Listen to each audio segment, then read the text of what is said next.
brother brother brother for 500 rupees कपाल काट्नुहुन्छ छैन फर 1000 रुपिस कपाल काट्नुहुन्छ ना फर 1500 रुपिस कपाल काट्छौ कुन ठाउँको माथिको ठाउँको नो यो गेमको रुल चाहिँ एभ्री रिजेक्सन पछि 500 एड गर्दै अर्को मान्छेलाई सोध्ने सबले नो भनिरहेको थियो तर ठ्याक्कै फर 3500 रुपिस कपाल काट्छौ अस काट्छु स्योर हो स्योर भनेछ है उसले पेरेन्ट्स पर्मिसन लिँदै चाहिँ ल उहाँको मामा हुनुहुन्छ मिल्छ उसले कपाल काट्दै स्योर स्योर मामाले नि हुन्छ भनिसकेपछि उसलाई प्रनि स्टोर अगाडि लगे एजुकेन्सी मसिन यहाँनिर छ फर्स्ट सर्ट मुलेट पनि बनाइदिँदैछु म यता नेपाल सरकार यस्तै जेब्रा क्रसिङ हरेक रिङ रोडमा हुनु पर्यो उसको जेब्रा क्रसिङलाई हल्का फुल्का फिनिसिङ टच दिए अनि दिमागमा अर्को च्यालेन्ज आयो र तिमीलाई अर्को एउटा च्यालेन्ज छ तिमी यसरी नै मसँग एक राउन्ड घुम्न हिँड म तिमीलाई अर्को एडिसनल 1000 थपिदिन्छु त्यसमा हो स्योर हो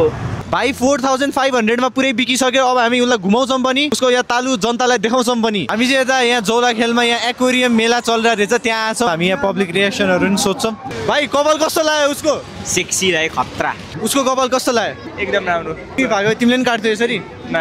यसरी नै उसलाई लिएर एकछिन मेलामा हिँड्यौँ राइड्सहरू नि खेल्यौँ धेरै पब्लिक रिएक्सन आयो आई मिन धेरै नै सो धेरै बेइज्जत भएपछि उसलाई बार्बर शपतिर लगे भाइको आधी कपाल मैले काटेको छु आधी कपाल दाइलेहरूले काट्नुहुन्छ यता बार्बरले उसको कपाल यसरी नै 1 बाइ 1 सबै काट्दियो अब सुरु गरेको कुरा खतम त गर्नै पर्यो अन्तिम चाहिँ मैले गरिदिने आँटेको छु